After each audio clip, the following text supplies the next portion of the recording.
ఈ గ్రీన్ వంకాయకి బాగా ఫ్రెష్‌గా లేతగా ఉన్న వంకాయలు, కొంచెం పాలకూర, కొంచెం కొత్తిమీర. కొత్తిమీర ఎక్కువ ఉండాలండి. పాలకూర తక్కువ ఉండాలి. అలాగే మీ ఘాటుని బట్టి, మీ రుచిని బట్టి పచ్చిమిరపకాయలేసుకోండి.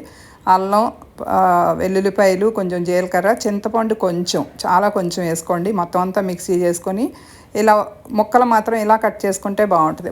లేత వంకాయలైతే బావుంటదండి. చక్కగా తొందరగా మగ్గిపోతాయి. కొంచెం ఆయిల్ కూడా ఎక్కువ పట్టదు. ఉప్పు వెంటనే ఏసేసి, కొంచెం పసుపు కూడా ఏసేసి, కొంచెం సేపు అటు ఇటు తిప్పిన తర్వాత, ఇప్పుడు దించే ముందు కారం వేసుకోండి. 50% ఒక 50% పైన కొంచెం ఉడికితే చాలండి. అలా ఫ్రై అవ్వంగానే తీసి పక్కన పెట్టుకుని, అదే ప్యాన్‌లో ఆయిలు, జీలకర్ర, ఈ మిక్సీ చేసుకున్న ఈ గ్రీన్ పేస్ట్ అంతా వేసుకొని, కొంచెం ఉప్పు. ఇప్పుడు సీక్రెట్ ఏంటంటే, ఈ కొంచెం పంచదార కానీ బెల్లం కానీ వేసుకోండి. చాలా కొంచెం, అది మీకు ఇష్టమైతే వేసుకోండి. దానివల్ల టేస్ట్ చాలా బాగుంటుంది.